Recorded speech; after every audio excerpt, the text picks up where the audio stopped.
I'm in the middle of a huge move right now, and let me tell you, moving is the worst. Don't get me wrong, I love change and I'm excited to be in a new place, but the process of packing, moving, living on couches and/or out of suitcases for weeks on end. Yuck.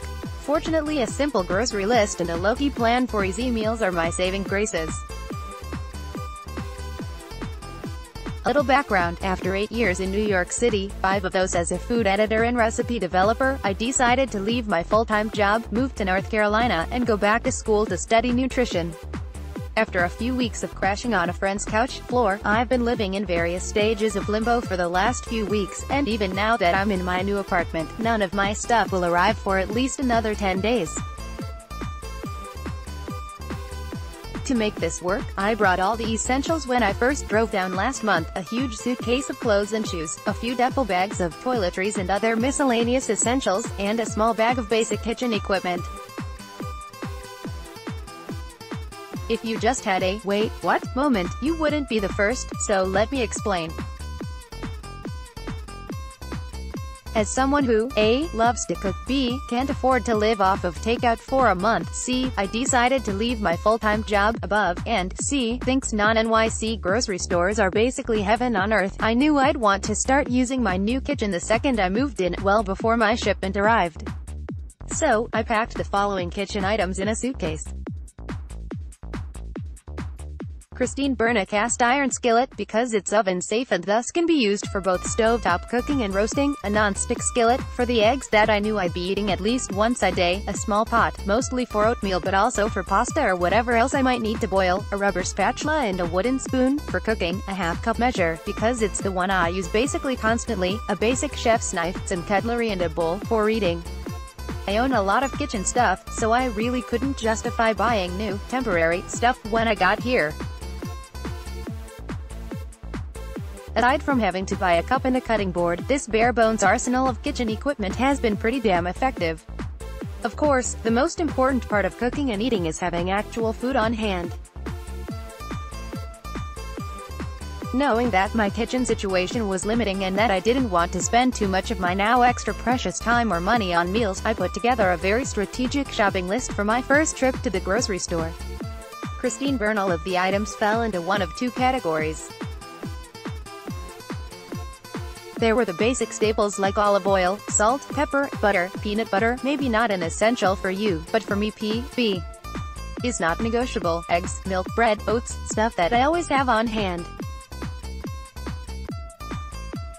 Then there were fruits, vegetables, meats, and more specific pantry items that I planned to base my week of meals on, the stuff that I buy at the grocery store every week, that varies based on the season and my mood. The whole thing came out to just over $100, which is more than I spend on groceries on a regular week, but not bad considering all of the staples I won't need to buy again for a while. Here's my grocery haul.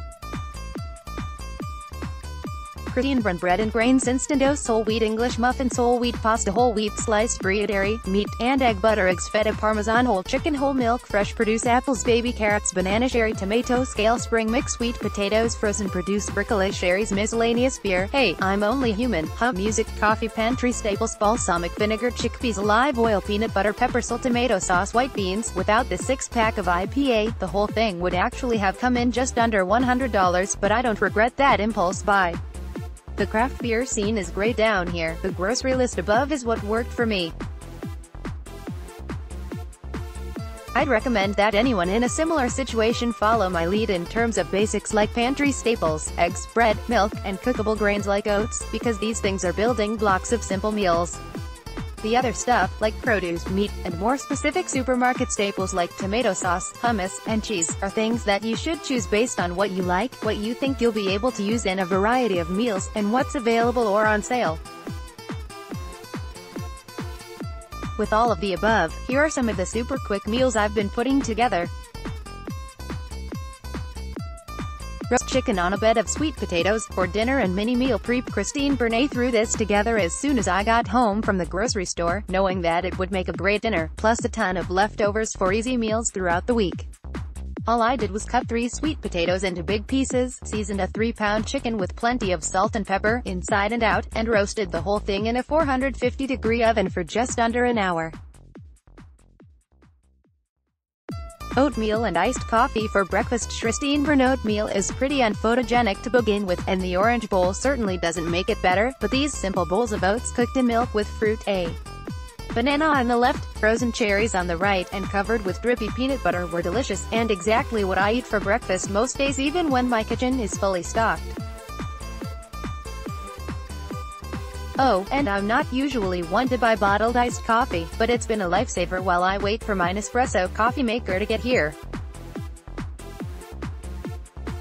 Eggs, toast, and sliced apples for breakfast or lunch. Christine Byrne. Since I'm home at lunchtime these days, I can take 5 minutes to cook eggs and toast bread.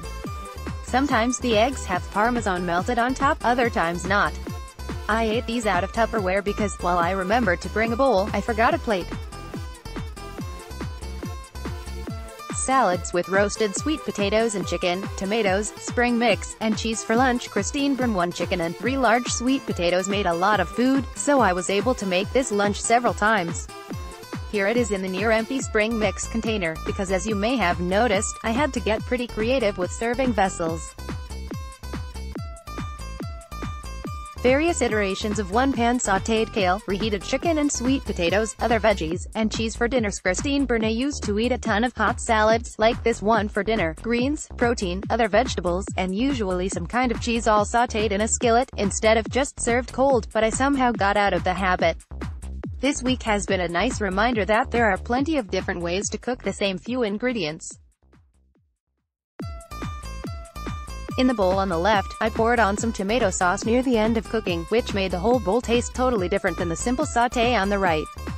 Pasta with broccoli, tomato sauce, and Parmesan for dinner. Christine Byrne. Another old staple that had fallen off my radar before this week, the combination of pasta vegetable sauce, optional. Actually, Parmesan is comforting and much more satisfying than you might think.